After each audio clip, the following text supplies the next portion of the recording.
विंध्य क्षेत्र के या पहिल बघेली न्यूज चैनल में हम कनिष्ठ तिवारी अपना पंचन का सभी जनन का प्रणाम करी थे। हमारे साथ संस्कार भारती के प्रदेश संगठन मंत्री प्रमोद झा जी हैं, जो मध्य प्रदेश और छत्तीसगढ़ के प्रभारी है। अपना के सानिध्य आज हमका मिला है, और सानिध्य नहीं काहे कि अपितु संस्कारन के जो हनन हो रहा है, और ओमा संस्कार भारती जो है एक अलग ऊर्जावान एक क्षेत्र से उभरा थी, और वह कहो न कहो अपने देश के संस्कृत संस्कारण के संरक्षण में एक विशेष योगदान देती। भाई साहब बहुत बहुत स्वागत है विंध्य के पहिल बघेली न्यूज चैनल। जी नमस्कार, धन्यवाद। भाई साहब आज अपना विंध्य के या द्वितीय जो है फिल्म फेस्टिवल जो है उसमें सम्मिलित बहन कैसा लग गया उद्घाटन समारोह में रहन अपना दिखन जो यहाँ की ऊर्जा है, तो ओका देख के का कहा अपना। अभी जब से हम संस्कार भारती में इस संगठन को लेकर हमारा प्रवास भी हुआ, और मुंबई में एक घटना घटी, आपको मालूम होगा कि ड्रग्स को लेकर, और ऐसा कहते लोग बाग तो कि पूरे जो मुंबई सिटी है फिल्मी दुनिया वहाँ की, उस पर इन ड्रग्स माफियाओं का राज्य है। और एकदम जो एक पे एक घटना आई, कई कलाकारों की उसमें नाम आए, तो उसको लेकर एक डर मन में जो समाया था। आज यहाँ आकर जो आपने प्रश्न पूछा फिल्म फेस्टिवल का, तब से मैंने मध्य प्रदेश सरकार से और हमारे कलाकारों ने, कई प्रकार के लोग हमसे मिले कि हमारे बच्चे मुंबई जाते हैं और वहाँ कलाकार कितने बनते हैं वो तो ठीक है, लेकिन वहाँ जो ड्रग्स की दुनिया में कई खो जाते हैं। इस प्रकार का डर कलाकार के परिवारों को रहता है। और जैसे उत्तर प्रदेश सरकार ने इन घटनाओं के बाद, मुंबई की जो घटनाएं घटी उसके बाद कहा कि हम अपने युवाओं को अब मुंबई जाने की ज़रूरत नहीं, उत्तर प्रदेश में हम फिल्म उद्योग स्थापित करेंगे। और 15 दिन के अंदर किया। राजू श्रीवास्तव को उसका डायरेक्टर भी बनाया, ज़मीन उसके लिए अनुदान वो सब उनने तुरंत किया। ऐसे ही हम अभी 3-4 महीने से, चूँकि लॉकडाउन था, तो सोशल मीडिया के माध्यम से, आप जैसे चैनलों के माध्यम से, कि अपने मध्य प्रदेश की सरकार को भी इस पर विचार करना चाहिए।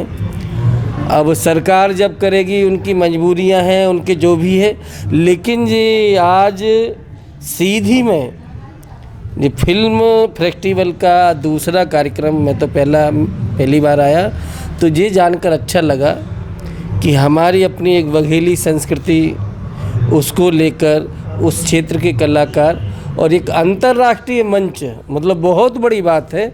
इसका मैं सभी को धन्यवाद देता हूँ, और मेरे को अच्छा लगा।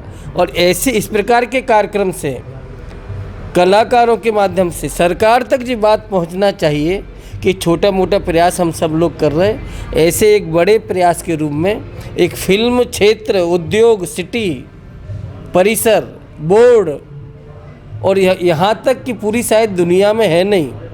मध्य प्रदेश सरकार बड़ी संवेदनशील है, कला के प्रति समर्पित है। पूरे भारत में जितने कला कल्चर के कार्यक्रम जो मध्य प्रदेश सरकार करती है, ऐसा और कोई सरकार करती नहीं। कोविड के बाद पहला कार्यक्रम तानसेन समारोह, भारत का सबसे बड़ा कार्यक्रम, इतनी चुनौती के बाद उन्होंने किया। इसलिए मैं फिर से अपील करता हूँ कि एक पिक्चर की दुनिया में जितनी चीज़ें लगती हैं, तो साउंड है, कलर इफेक्ट डालना पड़ता है, ड्रामा है, डांस है, संगीत है, अभिनय है, इन सभी को लेकर एक फिल्म से संबंधित विश्वविद्यालय अपने मध्य प्रदेश में स्थापित होना चाहिए। और इन सभी के एक अच्छे यांत्रिक इंजीनियर वो तैयार हो, और एक अच्छा बड़ा फिल्म उद्योग यहाँ स्थापित हो, जिसके कारण से हमारे यहाँ की जो संस्कृति, जैसे आपने अभी हमसे बोला, तो मेरे को इतना आनंद हुआ कि बघेली में आपने अपने दर्शकों को संबोधित किया। तो हमारी अपनी बघेली है, बुंदेली है, निमाड़ है, मालवा है, गौड़ है, गौड़माना, और विभिन्न प्रकार की जनजातीय संस्कृतियां हमारे यहाँ हैं। इन सभी को हम, एक कोई हमारा वनवासी कलाकार है, उससे वो मुंबई में जाकर बड़ा कलाकार बने, ऐसी तो वो मुंबई नहीं जा सकता, लेकिन मुंबई का जो कला जगत है वो उसके पास पहुंच जाए और इसकी व्यवस्था सरकार करे, तो इस फिल्म उद्योग स्थापित होने से हमारे कलाकारों को मंच मिलेगा और मंच के साथ में हमारे कलाकारों को व्यवसाय के लिए भी एक मार्ग मिलेगा। ऐसा मेरी सोच है और लगता है कि सरकार इसमें आज नहीं कल विचार कर ही रही होगी, ऐसा मेरे को लगता है। निश्चित तौर पर भाई साहब के द्वारा जो बात कही गए, निश्चित तौर पर सोचनी है कि सरकार कहों न कहों यह बातों को लेकर जिम्मेदार हो कि एक कलाकार जो है अपने भूख के शांति खातिर कला के प्रदर्शन चाहत है, वह प्रदर्शन के प्लेटफॉर्म सरकार का उपलब्ध करावे चाहिए, ओका निखारे के प्लेटफॉर्म उपलब्ध करावे चाहिए। मतलब वह हर संभव प्रयास करे कि कलाकार के कला जीवित रहे और कलाकार जीवित रहे। भाई साहब, आज के जो 21वीं शताब्दी है एमा संस्कृति और संस्करण के काफ़ी क्षरण हो रहा है और हालात यह है कि आजकल के युवा जो है पाश्चात्य सभ्यता की ओर जा रहे हैं, तो कल के अपना पचन के या जो संस्कृत संस्कार संगठन है, तो यह कहाँ संस्कार भारती कहाँ काम कर रही है, क्या कह रही? संस्कार भारती अपनी 8-10 जो विधाएं हैं, चित्र है, संगीत है, मूर्ति कला है, नाटक है, नृत्य है, अभिनय, जिस सब के क्षेत्र में वो काम कर, तो कला के माध्यम से ही समाज में संस्कार जाते हैं। इसलिए इन क्षेत्रों में जो भी करने वाले हैं उनसे प्रार्थना, उनके साथ में रहकर, उनसे सीखकर, उनको बताकर, सेमिनार करके, बैठ के संगठन का स्वरूप से कि ऐसे चित्र बनना चाहिए जिससे विवेकानंद जैसे चरित्र निर्माण हो, ऐसी स्क्रिप्ट लिखना चाहिए जिससे हमारा गौरवशाली परंपरा, हमने कभी सुना कि भारत दुनिया में बड़ा गौरवशाली था, विश्व गुरु थे, हमारे ज्ञान विज्ञान सब था, जी मालूम कैसे चलेगा? इन कलाओं के माध्यम से वो हमारे वर्तमान समाज को मिलना चाहिए। राम जैसा जीवन है हमारे पास, कृष्ण जैसा एक आदर्श हमारे पास है, और हमारे जो पुरानी परंपरा है वो इन चित्र से, फिल्म से, नाटक से, और इसी कारण से हमारे यहाँ पहले हर एक के घर में ये कहानी किस्सों के रूप में सुनाया जाता था, हमको याद होता था। लेकिन जैसा जी सब आज आधुनिक युग की अपनी मजबूरियाँ हैं, मान्यता हैं, तो वो अब परिवार में संस्कार की जो व्यवस्था थी परंपरागत, वो आज छोटा परिवार के कारण से व्यवसायिक, और जो व्यवसाय से ज़्यादा हमारी वासना में ज़्यादा प्राप्त करना, कम समय में हमको ज़्यादा प्राप्त हो जाए, इसकी जो उधेड़ में समाज लगा है, इसलिए वो ये सब संस्कार और ये सब बातें छूटती जा रही। संस्कार भारती केवल इतना ही है कि कलाकारों के बीच में जाकर उनको जो सहयोग कर सकते हैं संगठन के माध्यम से, और उनमें उनके माध्यम से जो समाज में संस्कार जाना चाहिए, तो आज परिवार की अपनी मजबूरियाँ हैं, तो संगठन के द्वारा कलाकार कला के माध्यम से परिवार के अंदर तक कैसे संस्कार पहुंच सकते हैं, अपनी भाषा में, अपनी बोली में, ऐसे छोटे छोटे हर क्षेत्र में संगठित स्वरूप देते हुए इसका कैसे प्रतिपादन कर सकते हैं, इसकी योजनाएं बनाना, बैठक करना, ये सब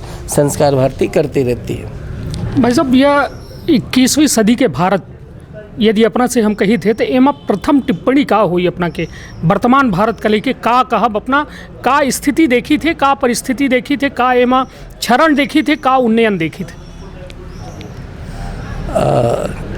अभी तो थोड़ा सा अंतर दिखने लगा, पहले तो डर लगता था कि इस देश में अभी तक पुरस्कार मिलते रहे, वर्तमान जो सत्ता है उससे थोड़ी आशा बंधी है।